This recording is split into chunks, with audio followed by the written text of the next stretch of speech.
Aloha everyone, and welcome to the COVID-19 Public Health Action webinar. Today's topic is Partnership for Contact Tracing Training, a new program by the Department of Health and the University of Hawaii. My name is Steph Moyer, and I'm the Community Initiatives and Training Coordinator for the Hawaii Public Health Institute, and I will be serving as your moderator for today. Before we get started, I just want to go over some Zoom housekeeping.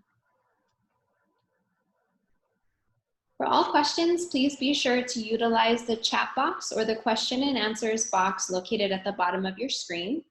We are not offering continuing education credits for our COVID-19 webinar series. And lastly, all webinars are being recorded and will be available on the Hawaii Public Health Training Hui's YouTube channel. It's my honor to introduce you to our guest speakers today. First speaker is Dr. Aimee Grace. Dr. Aimee Grace serves as the Director of Health Science Policy for the University of Hawaii system, where she directs strategic health initiatives and federal affairs. She is a pediatrician by background and previously served as health policy advisor for U.S. Senator Brian Schatz in Washington, D.C. Second speaker today, we have Dr. Sarah Park. Dr. Park is the Hawaii State Epidemiologist and Chief of the Disease Outbreak Control Division at the Hawaii Department of Health. Dr. Park is also an executive board member for the Council of State and Territorial Epidemiologists and has served on the National Advisory Committee on Children and Disasters, which advises the U.S. Health and Human Services Secretary and Assistant Secretary for Preparedness and Response on issues related to children and disasters, specifically regarding the nation's preparedness and capacity to respond. Dr. Park is a former Epidemic Intelligence Service Officer with the Centers for Disease Control and Prevention and has worked internationally with the World Health Organization and CDC.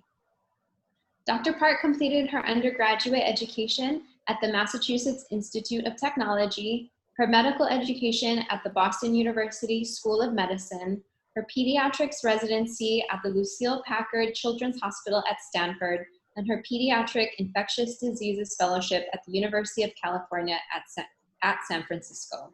She continues to practice clinically, occasionally covering the pediatric infectious diseases inpatient service at Kapiolani Medical Center for Women and Children, and is an assistant clinical professor at the University of Hawaii John A. Burns School of Medicine. Without further ado, I will turn it over to Dr. Sarah Park.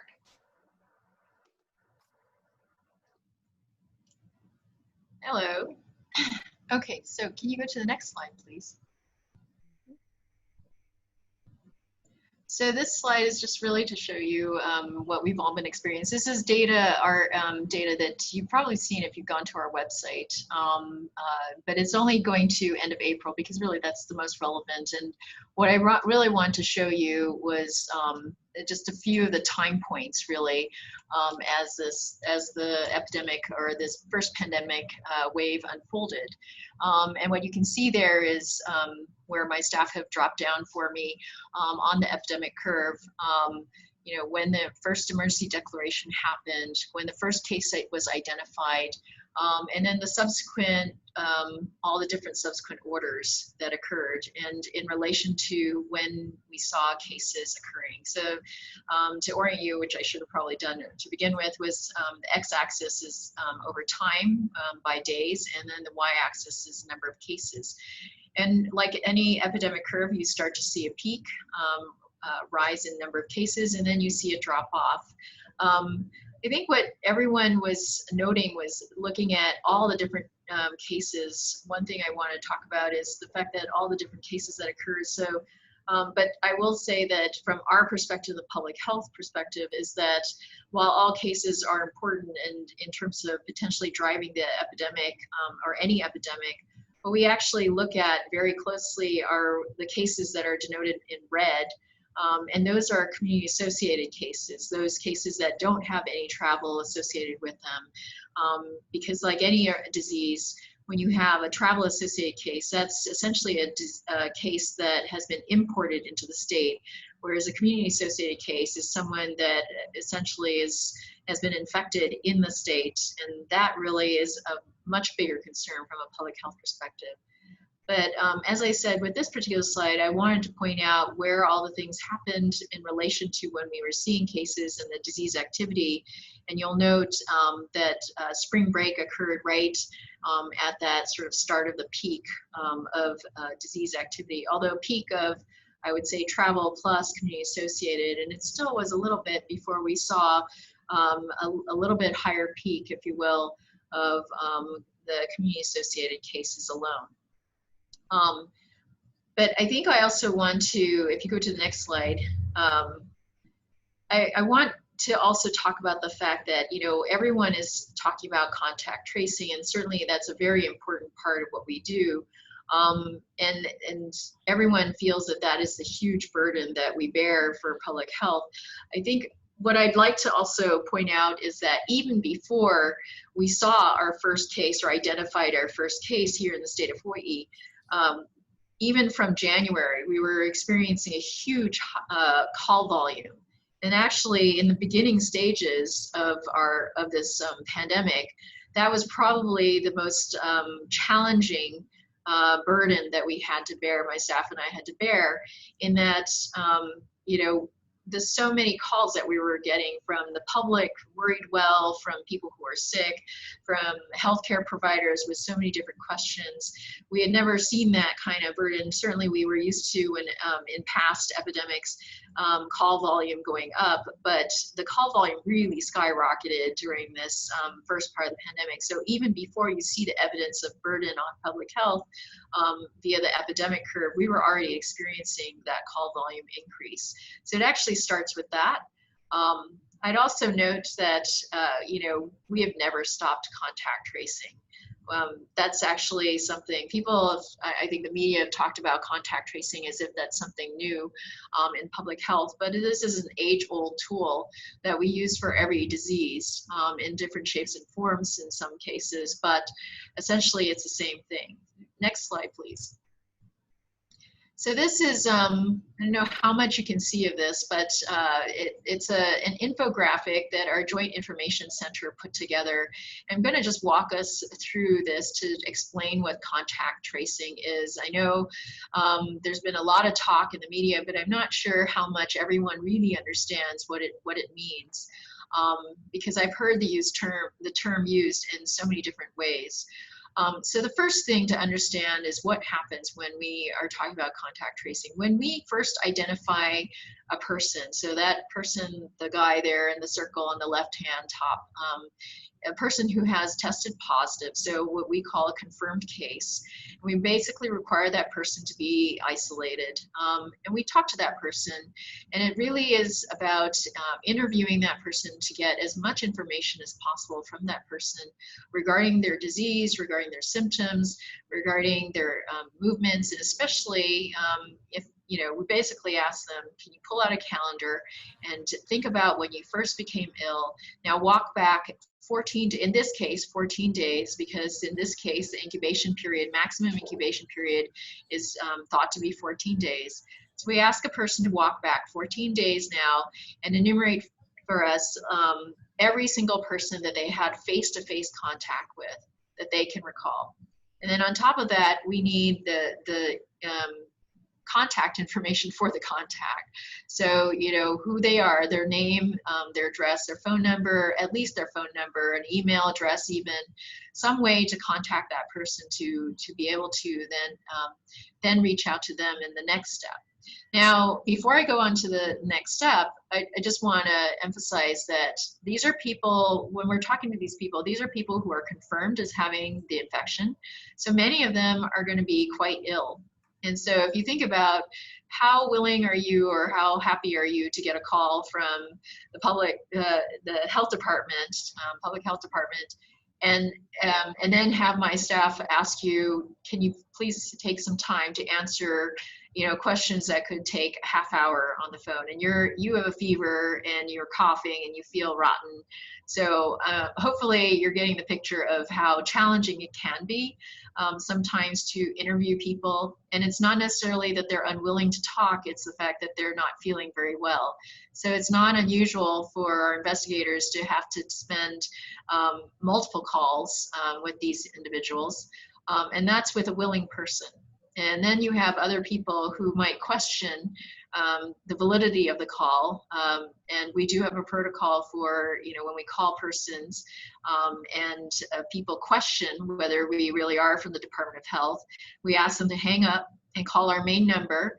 And so they'll get our main number, and they'll get, they'll see the caller ID, and it'll say Department of Health, and they'll get someone, a receptionist, answering the phone, who basically then says that, says Department of Health and how may I help you, and then they'll have the name of the investigator to be transferred to. So that's how we sometimes will handle folks who are, shall we say, skeptical of whether the call is a valid call.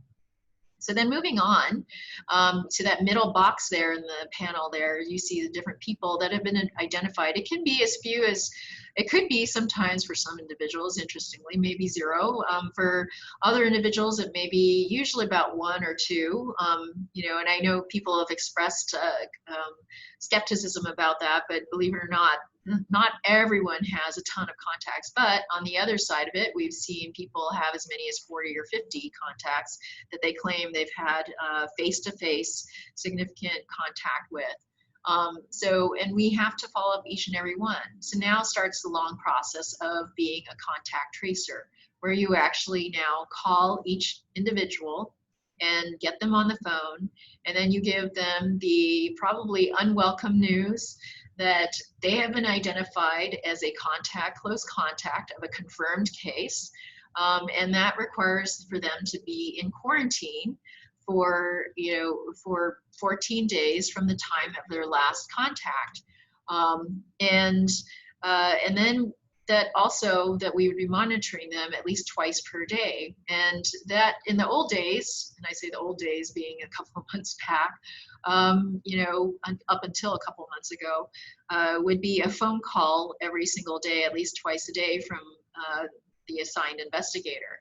With the onboarding of our new health space application, we can now give an option to people to, instead of receiving a phone call, receiving a text message to their cell phone or an email to which they would respond with a health survey, and I'll go over that in a minute. But frankly, so that continues with each one. Now think about also, if you're having to call, say, even 2 people, 3 people every single day, in addition to the confirmed case, and you're being assigned new cases every day, and you have to find new contacts, that starts to become an increasing burden.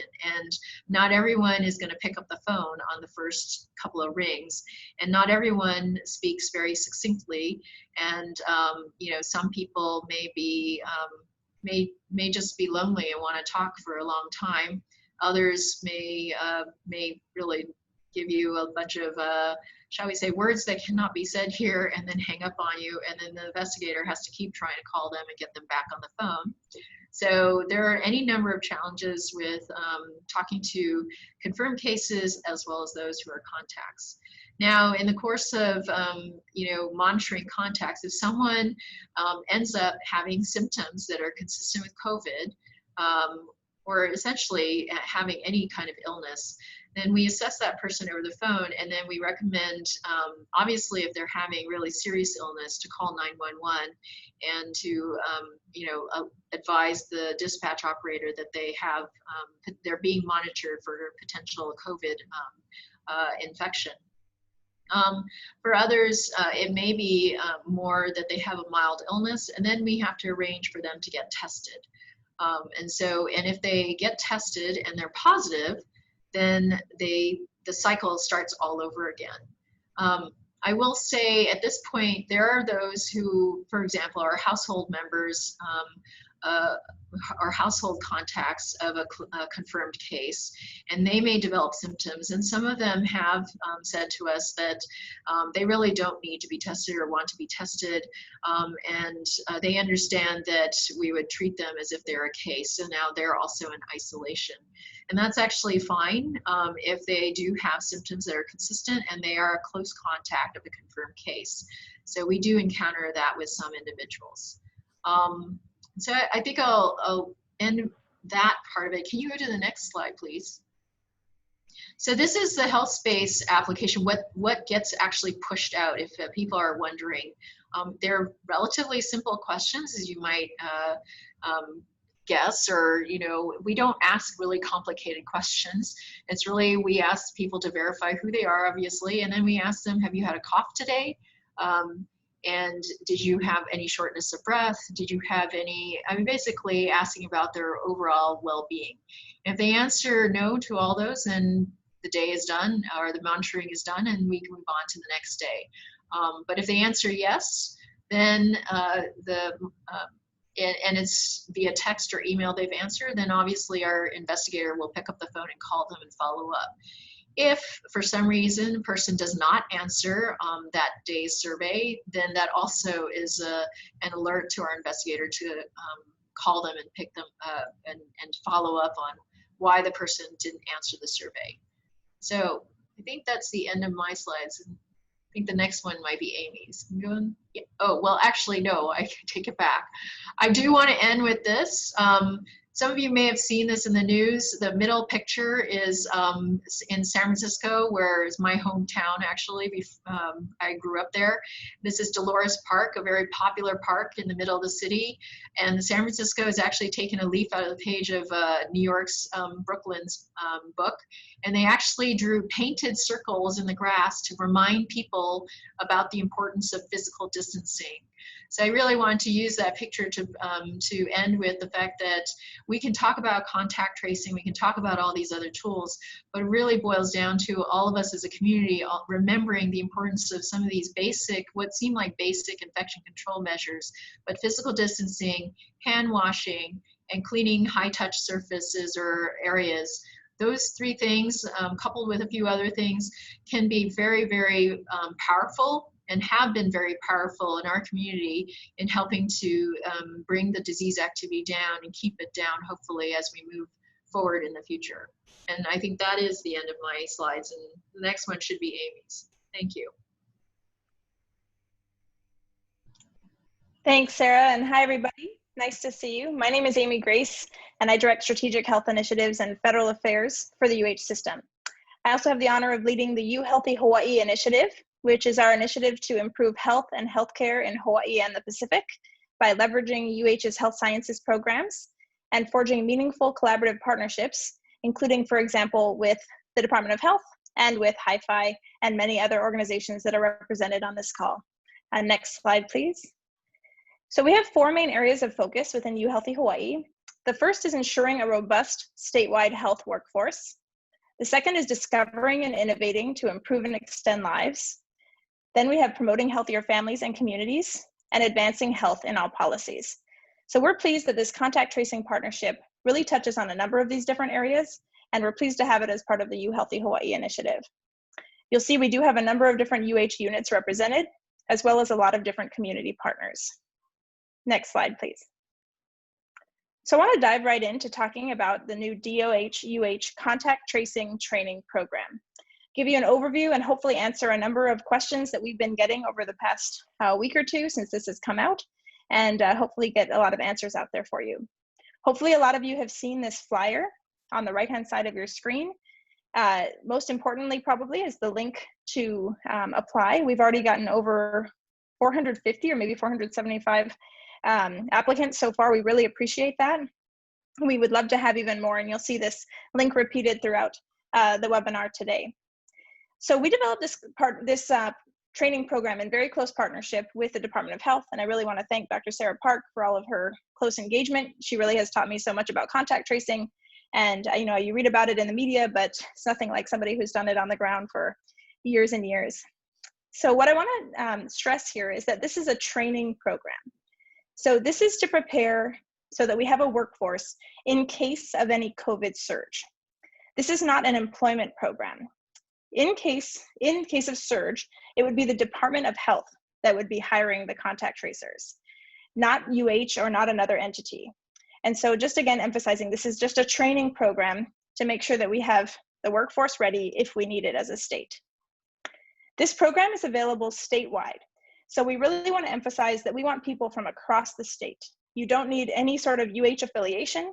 You definitely don't just need to be from Oahu. We welcome and we need people from the neighbor islands. So hopefully there's a number of you on the line today and those that have applied, and we really appreciate you joining in. These courses will be offered online, and they're all free of tuition thanks to this grant. So again, there's the link to sign up, go.hawaii.edu/AQX, or our email address for the Office of Strategic Health Initiatives at UH is oshi@hawaii.edu. Next slide, please. So I'll dive right in, and within contact tracing training, we have 2 tracks.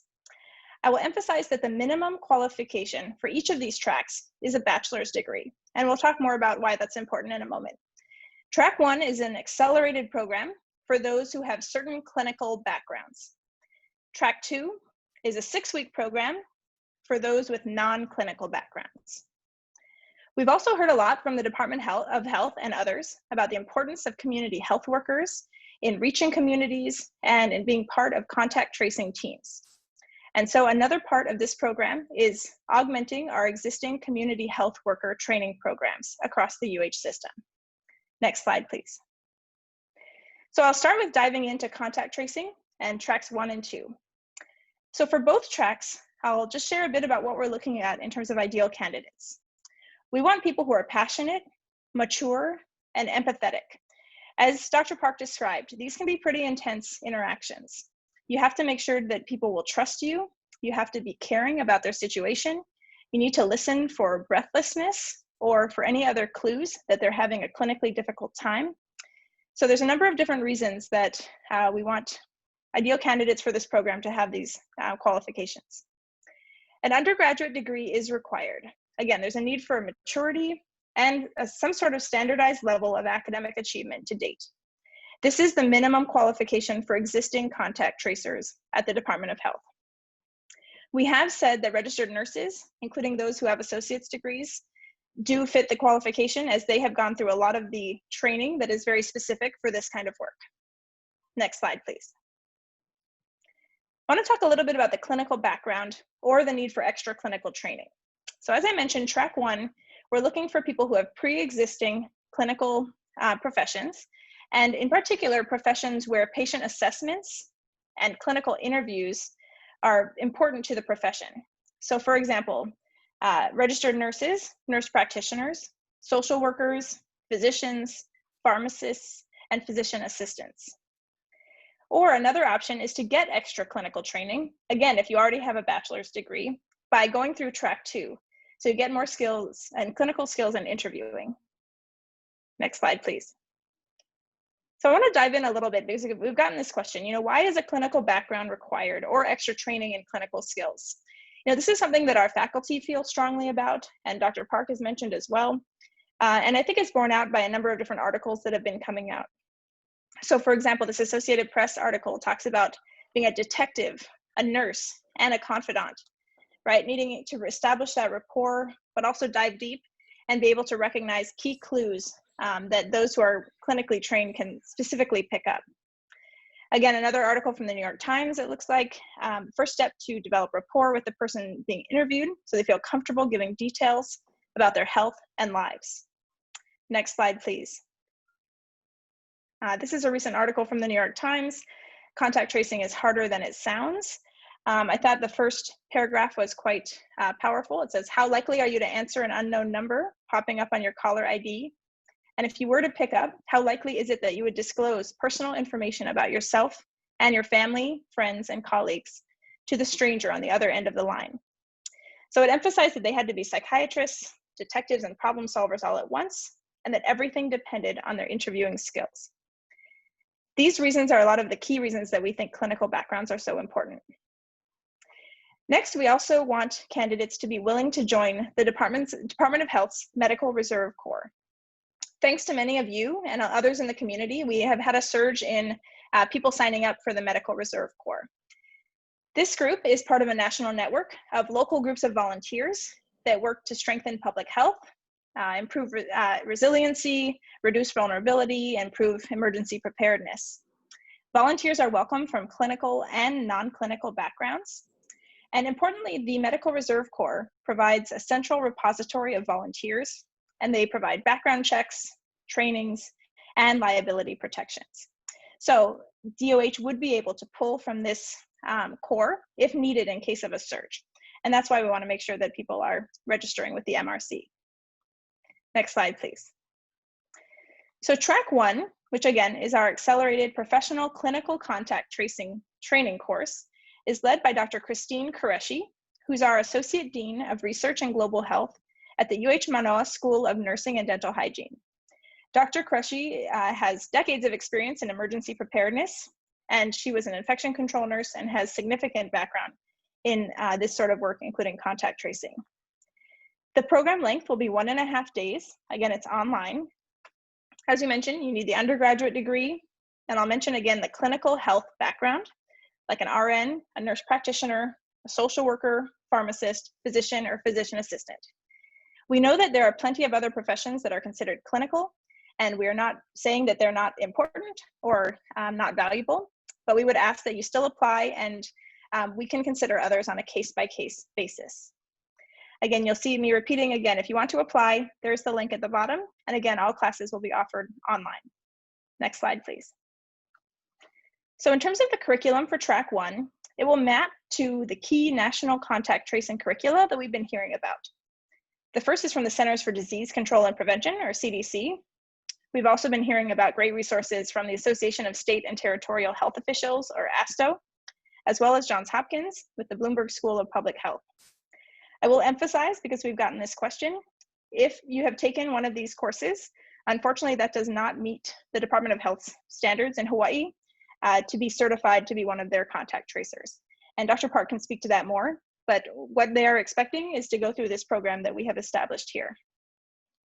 So track 1 is also going to be tailored for the cultural and geographical context of Hawaii and includes Department of Health specific procedures and protocols for contact tracing. Next slide, please. So in terms of key content, will be COVID-19 transmission and symptomatology, public health level infection prevention, processes for contact tracing. So you can include estimating risk relative to what they were exposed to, referral, monitoring, client education, and importantly, knowing all of the Department of Health's forms, as well as the health space contact monitoring application that Dr. Park mentioned. Next slide, please. Other key areas are how to employ cultural humility and work with an interpreter, and also collaborate with our community health workers. As we mentioned, those individuals are really critical to an effective community level response. It's also really important to look at data accuracy, data security, and confidentiality, including DOH specific protocols, and understand the chain of command. So for example, we have people who might have decades of experience who are then working in a chain of command under people that don't have that much experience. It's important to understand that you're still responsible for maintaining the existing chain of command in an emergency. And then we want to make sure we go through the MRC's volunteer safety protocols. Next slide, please.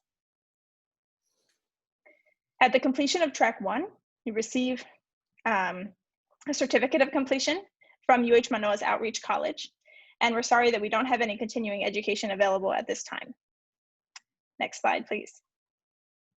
Track 2 is the Community Contact Tracer Training.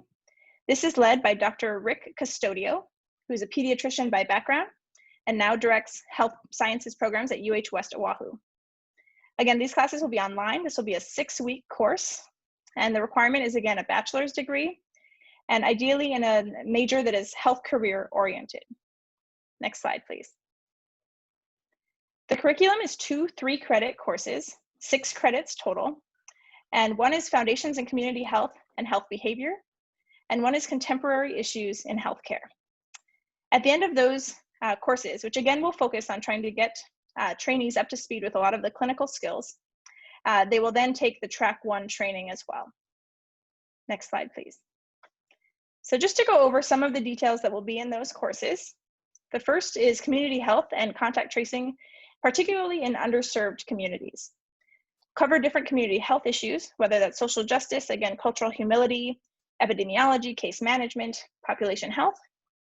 And then again, really focusing on those clinical skills, empathetic, effective communication, crisis counseling, motivational interviewing, connecting families and patients with resources. All of these skills will be in an accelerated version in this course. Next slide, please. The Contemporary Issues in Healthcare course will cover the science of COVID-19 disease transmission and testing, again, basics of epidemiology, the concepts of isolation and quarantine and infection control, as well as the CDC's One Health approach to disease. There'll also, again, be a focus on clinical cases, professionalism, and also various aspects of pandemic-related material in terms of health systems, health insurance, health financing, health ethics, policy, and law. Next slide, please.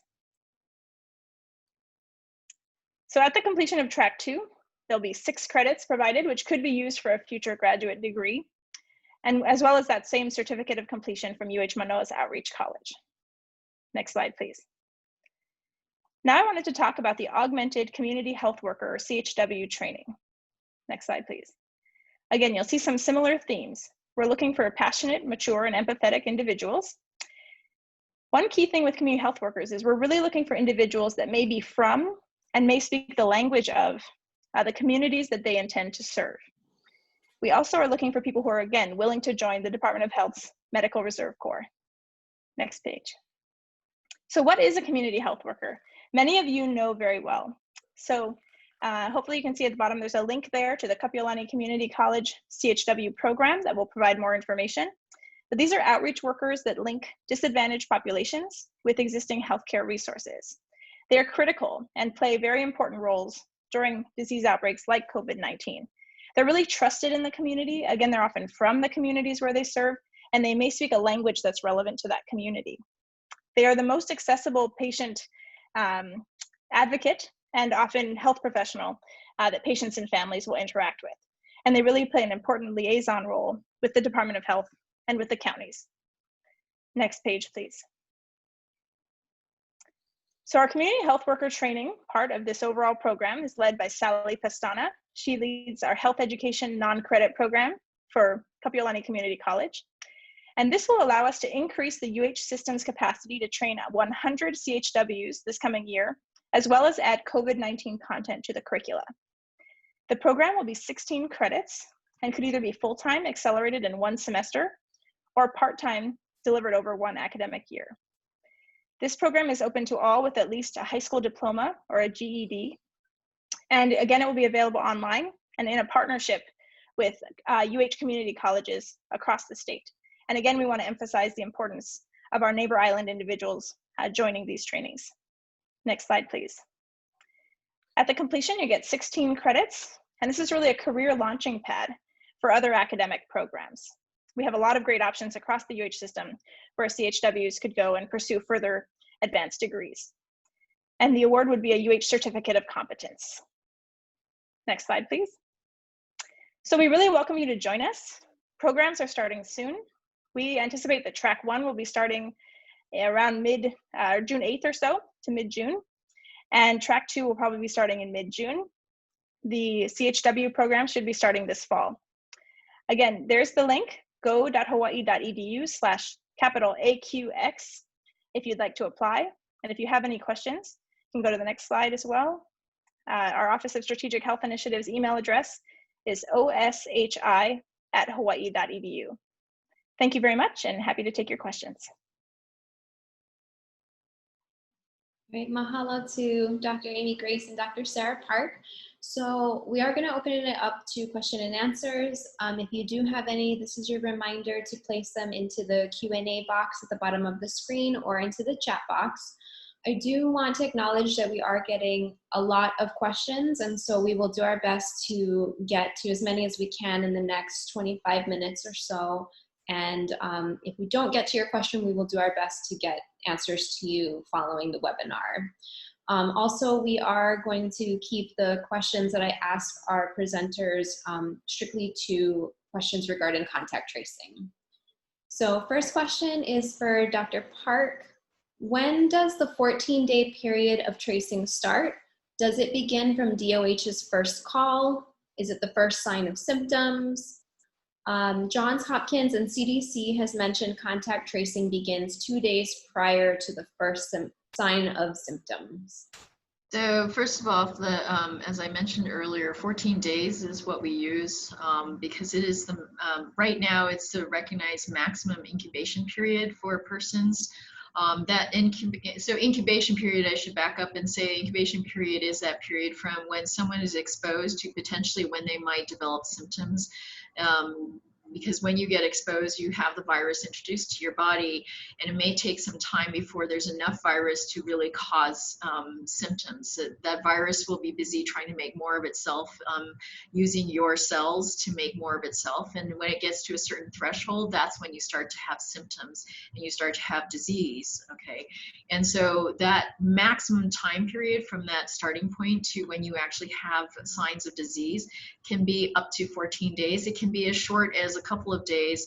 We think on average now with the data that it could be about 5-6 days, but the maximum incubation period we believe is 14 days right now. And for that reason, what we do is we identify when a confirmed case started their symptoms, and we walk back at least 14 days from that time period, and we ask them so it could be that we're, by the way, we're being notified about a result, or that a clinician is seeing someone that they suspect to have COVID-19.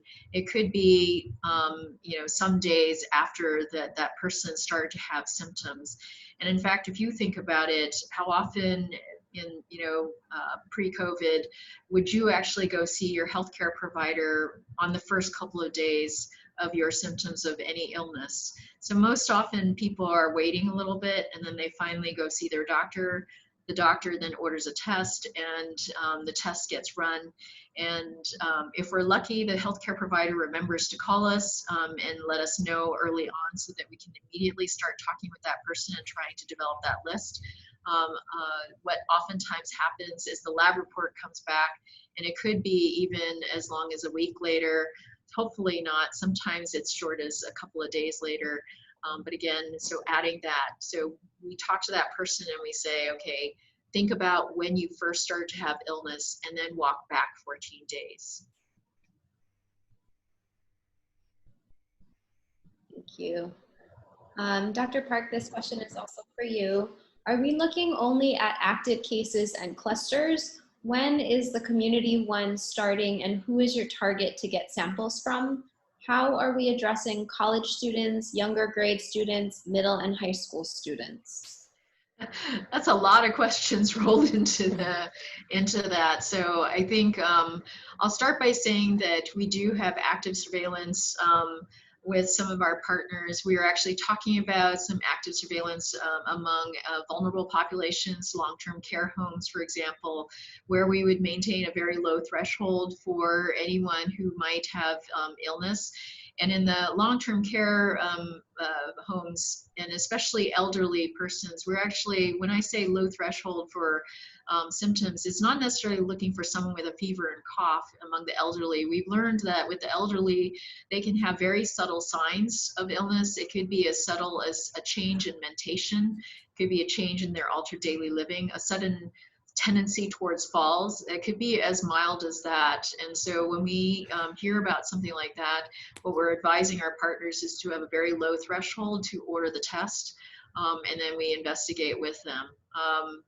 And then for your question about universities and schools, that's an ongoing conversation right now in terms of how we address school opening and university opening, that I think is quite complicated actually. And because it's discussions that we're having right now, I think it would not be fair for me to go into too much detail, except to say that CDC has provided overarching guidelines that we are referencing and using as a foundation to discuss these issues with our colleagues on the education side, and to work out how we might be able to do this safely. I will say one other thing that has been reassuring is that at least among children, it does appear that they tend to have milder disease, if any at all. And the question still remains whether what role they actually play in this pandemic relative to older persons, and especially older adults. So that's something we're monitoring very closely. And of course, the new issue with older children really, with this inflammatory syndrome that seems to be being reported primarily out of the Northeast, but also other parts of the country, as well as Europe, that we're also monitoring. Fortunately, at this time appears to be rare, but again, a concerning development, and underscores also that we're still learning very much about this virus. There's still a lot to be learned. And it's a reminder that it's a mutated virus, and so it's not your regular coronavirus. It's something else. And so again, many things that we're still learning as we go.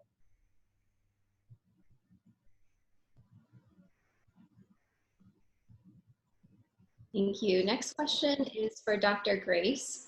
On the brochure being circulated for the training program, it states that there is a minimum requirement for completion of a bachelor's degree. Why is this a requirement, and will there be any opportunity for people without a bachelor's degree to apply? Yeah, thank you for the question. And that's why I wanted to spend some time talking about that, because we have heard that from a number of folks. As I mentioned, what we're looking for is a baseline level of maturity and a standardized background in terms of academic achievement. And also importantly, and Dr. Park can speak more to this, an undergraduate degree is the baseline level of expectation for her existing contact tracers. And so we're looking to give her, as robust a workforce as she needs. Thank you. Okay, next question for Dr. Park. Are we setting up in school areas where students can be screened quickly? Will health aides in school receive this training? If you're talking about a health screen, we are recommending, just like CDC, that in our discussions with schools, that they think about how they will implement a health screen. So that means screening for symptoms, and really encouraging parents and kids to think about not coming to school if they do have symptoms. So that is something that is being discussed with schools from at all levels. And it's not just the students, by the way, but also faculty and staff. Thank you. Oh, bless you. Next question is for Dr. Grace. When would individuals who applied for the contact tracing training program be notified if they were accepted? Sure, no, thank you very much. Anybody who is interested in this program, and I saw one question, including if you're already a member of the MRC, this information has gone out. We're asking anyone who's interested to apply at the link below, and I will also echo some of the comments. It's go.hawaii.edu/capital AQX, all caps, AQX. That will take you to the link to sign up.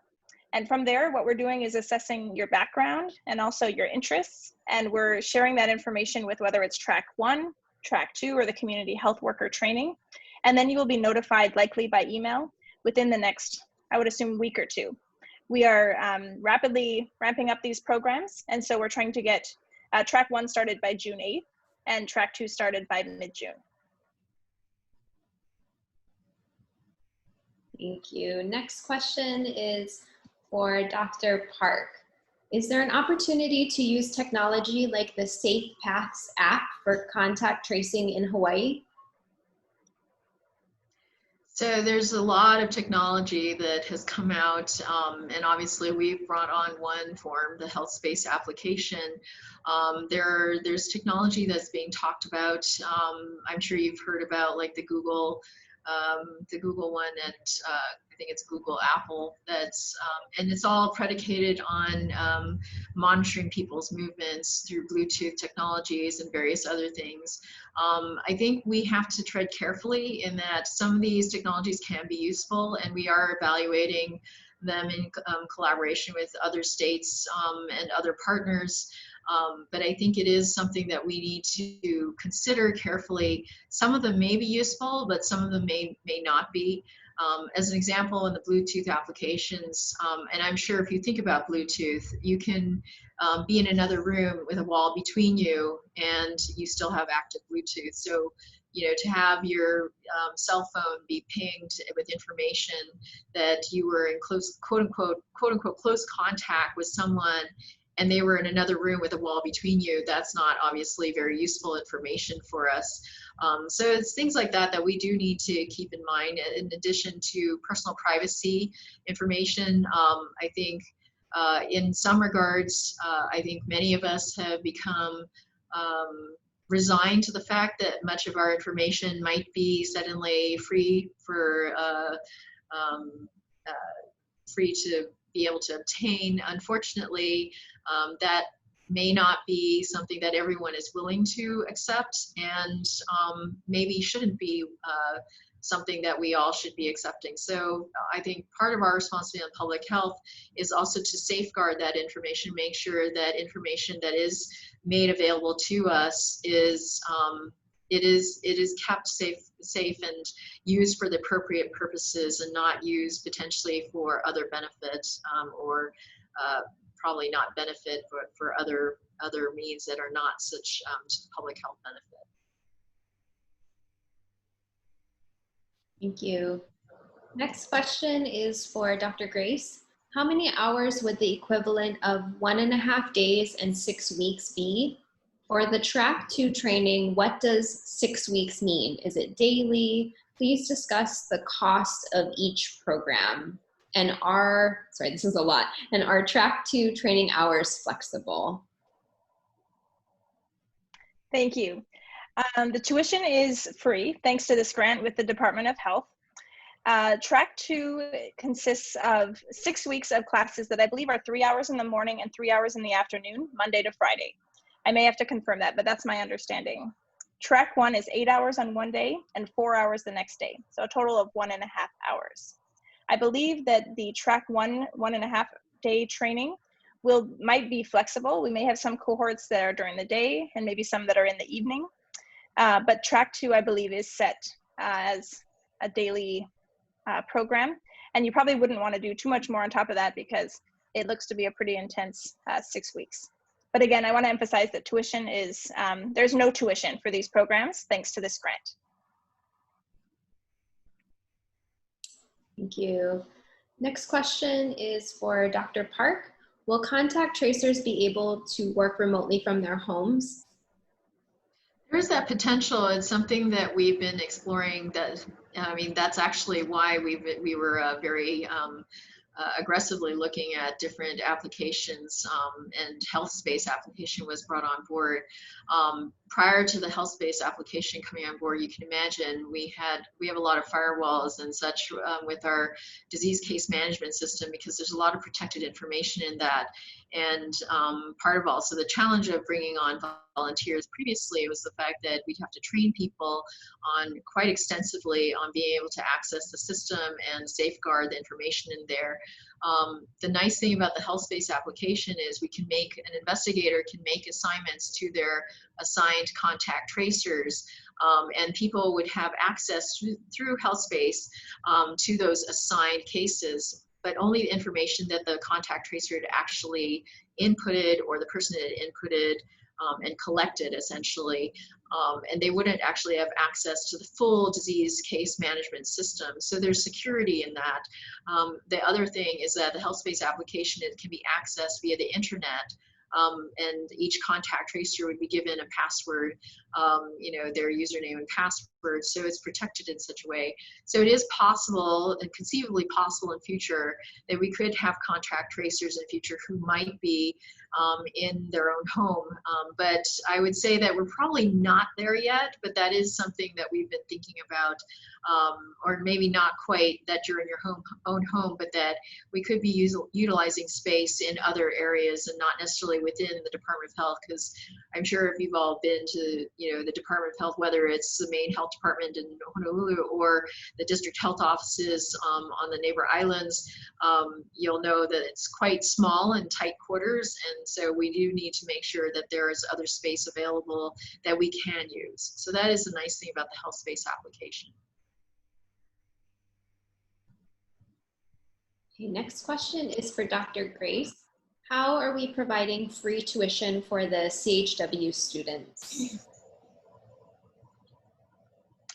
The tuition is being covered by this grant, this DOH-UH partnership for community, for contact tracing training program is a partnership that has dollars associated with it. And so what we're trying to do is make sure that these training resources are available to those that are needed in the community, free of cost to them.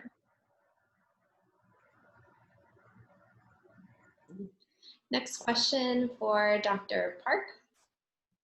What hours of the day do tracers work? It seems as though they could be calling people during the evening. Is contact tracing only via phone calls, or does it also include email and text?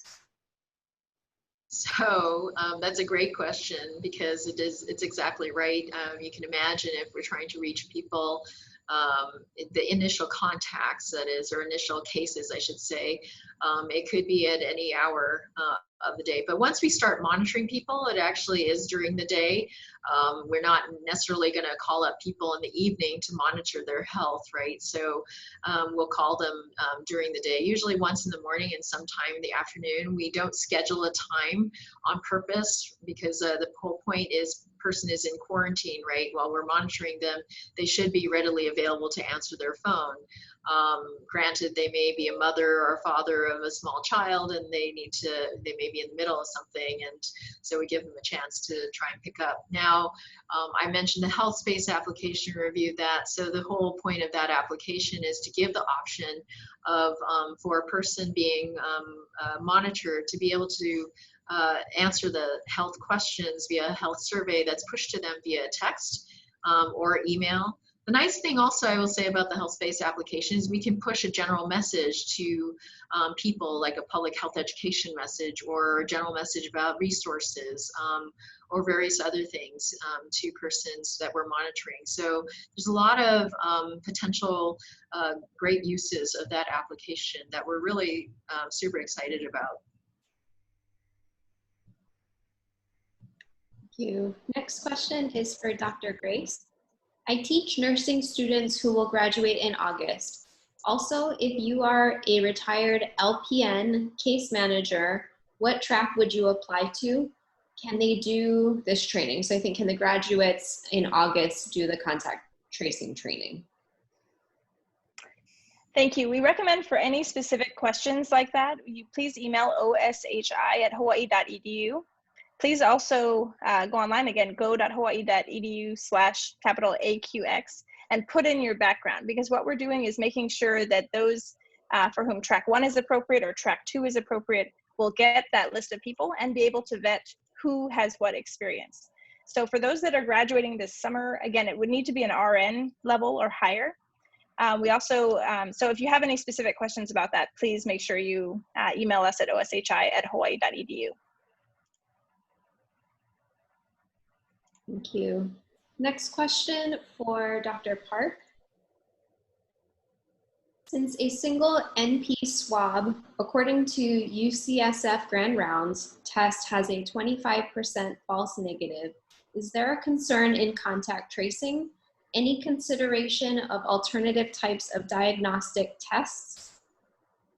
Right now, there are no other types of diagnostics tests other than collecting a nasopharyngeal swab, which is nasopharynx, if you don't know, is the back of your nose in the back here.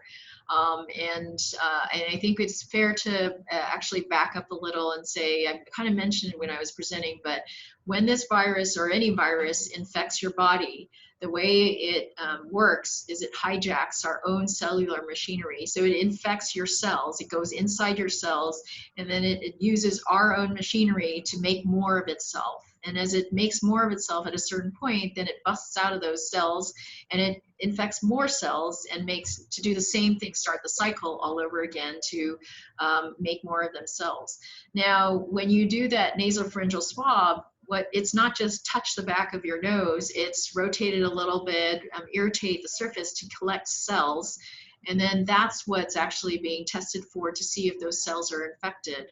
And the PCR test is essentially a molecular test where we try to amplify, if you will, the molecular material that's been collected on that end of that swab and try to identify that virus. So that's the diagnostic method of choice. I definitely agree that there is an issue with false negatives as well as false positives.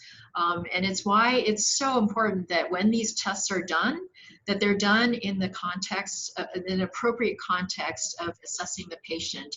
So you have the clinical history, the signs and symptoms, the presentation, the medical history, the epidemiological history. Essentially, it's like everything in medicine in that, you know, tests are usually not employed just as an off and on switch. It's the test in conjunction with a whole number of amount of information that together as a whole is then assessed to determine whether someone is infected. So as far as addressing contact tracing, I think that's two separate questions really, in that you're asking about identifying a confirmed case, and then once that case is confirmed, now you're talking about identifying close contacts, and close contacts are determined based on talking to that confirmed case and asking them, who have you had that face-to-face contact with? Thank you. So due to time, I think we have time for maybe one or two more questions. So this question can be for either of you. What is the average pay for these positions after credentialing? Well, so as I think this is more of a Department of Health question as opposed to a University of Hawaii question, since as Dr. Grace said, it's not the University of Hawaii that will be hiring these persons. Should the need arise for contact tracers, we can use funds from our grant, our federal grant, the same one that is supporting this program, to hire those contact tracers. It would probably be on a monthly basis. And therefore it would be a temporary position. It would be on would be assessed as time would go. So it would probably be that we would have to assess the situation. The person would probably make about the same as, or just under what our investigators make, which, an initial investigator might make about $4,000 or $5,000 a month. So this is, I believe, the starting salary for this would probably be around $3,500 or so a month. So, but again, that we'd have to assess the situation as it evolved. And honestly, even as we prepare for this surge capacity, our hope is really that our community continues to pull together as we have been during this first pandemic wave. And even as we see new introduction of disease, that we as a community can work together to quell any potential rise in disease activity quickly without the need for hundreds and hundreds of contact tracers. Because if you think about it, we really need that many contact tracers, and our community is severely broken, and we're not actually able to keep the disease activity down on our own. Thank you, Dr. Park. Before I wrap up, Dr. Grace, do you have any last minute thoughts that you want to leave with the attendees? I just want to say thanks so much to everybody. You've really been amazing at rallying. I mean, I can't believe how many people have signed up immediately as we put out the call. And we know that Hawaii, I mean, these stories were just amazing from so many of you saying why you wanted to serve and why you wanted to be part of this. So we really appreciate that. We're really grateful, and we're looking forward to working with you, and really grateful to have been working with Dr. Park and the Department of Health. Again, glad to be partners on the UHealthy Hawaii initiative and for this overall contact tracing training program. So thank you, everybody. And thank you, HIPHI, for hosting. We really appreciate it. Thank you so much. So I want to thank both of you again. Thank you to Dr. Grace and Dr. Park for taking time out of your very busy schedules to help us host this webinar today. Mahalo to all the attendees on Zoom. Mahalo to the HIPHI staff behind the scenes helping this webinar run smoothly. I do want to let attendees know that we will be changing the schedule. So beginning June 1st, the webinars will be every other week. The time will remain the same, so will be meeting from 1 to 2 p.m. But our next webinar will be on Wednesday, June 10th, and we will be joined by representatives from AUW and the City and County of Honolulu. Mahalo again for joining us today, and we hope to see you on June 10th. Thank you. Thank you.